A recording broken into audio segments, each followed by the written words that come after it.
Today we're taking a trip to the bayou and cooking up a blackened rotisserie chicken. And just like the actual bayou, it is 99% humidity here in Georgia today, so we're going to try to get this chicken on immediately, get it on the Joe, because the last place you want to be standing when it's this hot is over a fire. So let's go ahead and focus on what we're doing here today. If you're new to the channel, hit the subscribe button, hit the like button, and comment with if you're going to be making some blackened chicken or what you're going to be making this weekend.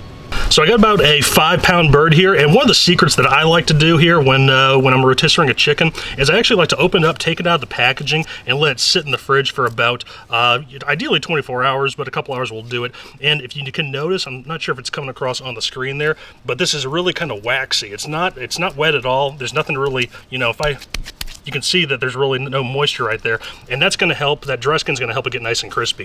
So to start, what we're going to do here, we're going to take our spit. This is going to go on the Joe, and we're going to insert it. Actually, which way do I want to do this? Kind of like it that way normally.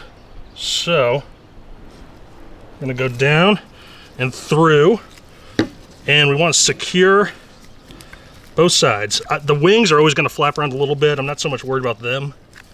Yeah, there we go. Into the wing. There we go. Looks good. Good way, fly. And then we're going to do the same thing on the opposite side here. Just push it in. There we go. Nice. Now we're going to twist. Make sure those get nice and locked in. Very cool. See that? Like I said, I'm not too worried about that, but it's staying secure for the most part here. All right, let's get this seasoned up. We're going to start on the back side here. And as always, my favorite, some nice avocado oil, neutral oil, anyone will do. We're going to hit it with that. And then, I didn't talk about what the seasoning we're going to be using today. I got Lanes BBQ, one of my favorites here. This is a relatively new one. It's blackened seasoning. So when I think blackened, I'm thinking the bayou. So what do we got here? We got smoked paprika, onion powder, salt, pepper, thyme, oregano, and cayenne. All good stuff. It's going to do us a big favor here in the end. Look at that really nice color. Nice and coarse, but also some powdery elements, but some nice coarse elements too. Press that down a little bit. Don't forget the sides.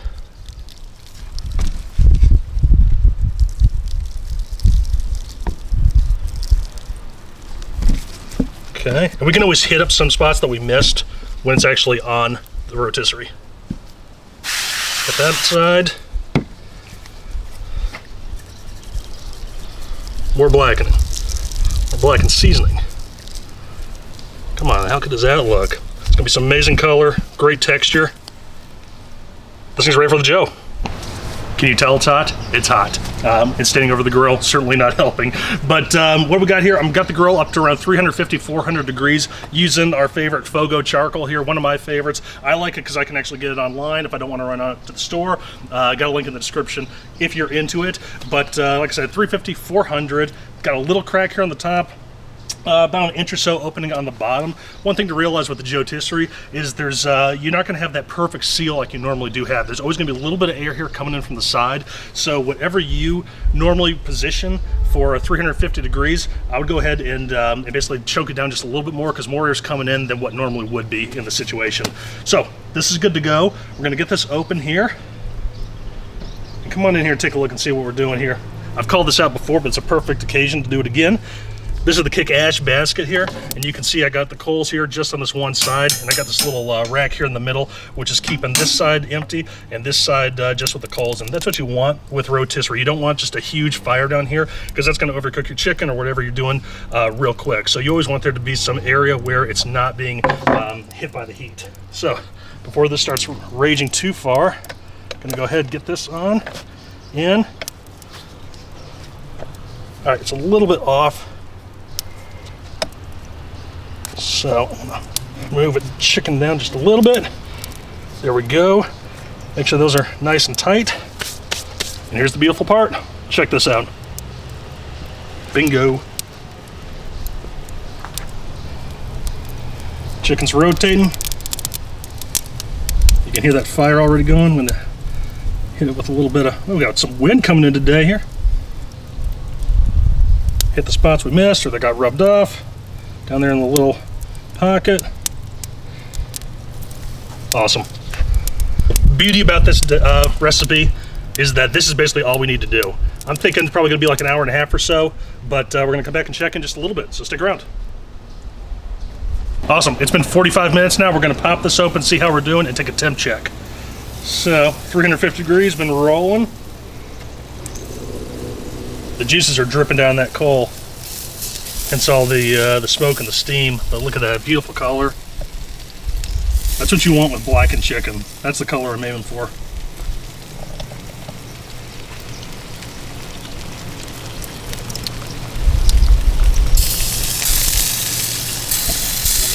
Let's turn this off here. Get a check with a thermopin. Right here in the thigh. 142. Okay. Check one more place. 141. Cool. We got a little more time to go. I like the thighs around the 180 mark and the breasts around the 165. So I'm thinking we probably got like another 30 minutes or so. We're gonna get this shut down before that fire gets out of control and check back. Okay folks, it's cooled down a little bit out here, so it's bearable at this point, which is good because it's been about an hour and a half or so. I just came out and checked. It's 165 in the breast, about 180, 185 or so in the thighs. Really good color. We're gonna pull this off and we're gonna get it on the cutting board here. So let's get it open here. You can see, really, really nice color. That's the blackened seasoning. That Joetisserie does a fantastic job of just like, you can see the kind of like the bubbling from the inside of the skin there. And I'm not sure if you can tell, but I'm pushing on it. There's no sort of like wipe away, no streaks or anything. That skin's really nice and crispy and it's looking beautiful. Here, I'm gonna turn this off. Yeah. And obviously using some heat resistant gloves. These are my favorites. I got a link in the description if you're interested, but isn't that something? I'm not sure if you can hear that. You can hear it bubbling from the inside out. So I know it's gonna be super juicy. Let's get on the cutting board. Awesome, so we're gonna go ahead and loosen these bolts a little bit. I'm gonna try to pull this apart without breaking too much of it. That one came up pretty good. Start on the top here. There we go. Hey, that came up pretty good. There we go. It's looking beautiful here. I think it would be in our best interest to probably let this sit for a few minutes. So let's give it 5 minutes and then we're gonna cut into it. Awesome, always happy with how the Joetisserie turns out. Nice and crispy skin. I don't know if you can hear that. When you come on in, you can hear it. But it's looking good. We let it sit for about 5 minutes or so. Like I said, 165 in the breast, 180, 85 or so in the thigh. Let's get a portion of this carved up and see how we did. Can you hear that? Nice skin, that's what I'm looking for. Gonna go ahead right down the middle. Whew, that's hot still, be careful. This chicken's too hot, I need to put this glove back on. Here, I'm gonna come in from the side. Kind of give it a little pull. There we go. Beautiful, ultra juicy, it's just seeping out. Let's go ahead and cut in the middle here. See how we did. Look at that. Come on, man, the tenderloin just fell out. Skin's nice and crispy. Let's get ourselves a little cut here. That's got my name all over it. Whew. Ow! Ow! It's a good problem to have. Let's try this.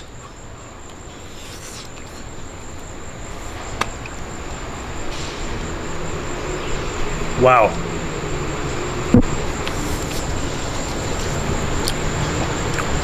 Real smoky from that paprika, a little heat, a little salty. Blackened anything just has a depth to it that you don't get with other seasoning. It's not a spicy seasoning by any means. If you want a spicy chicken, there's a lot of different ways to go about it, but it's just like a richness to it that's just, it's got just something to it. It's not overly salty, it's not overly spicy, it's just like a really well-balanced dish. And you could do a lot of things with this. I'm actually gonna cut this up and I'm making a pot pie. I'm making a blackened chicken pot pie. You know, if you want to see that recipe one day, you know, drop me a comment. Let me know if I should do that on camera. But that's what I'm using this for. You could dive into it right now and eat this. You could do, you know, I always say you could, like, there's 100 different things you can make with chicken. This is one of them. So I highly encourage you to take a look at this. This Lane seasoning. This is one of my favorites. I got a link in the description. I'm a huge fan of everything that they pump out. So definitely give them a look. This is a staple in my house. But as always, this has been fun. If you like this video, hit that like button, comment with what you're gonna be cooking this weekend, and as always, subscribe. We appreciate all the love and nice comments. Until next week, stick around.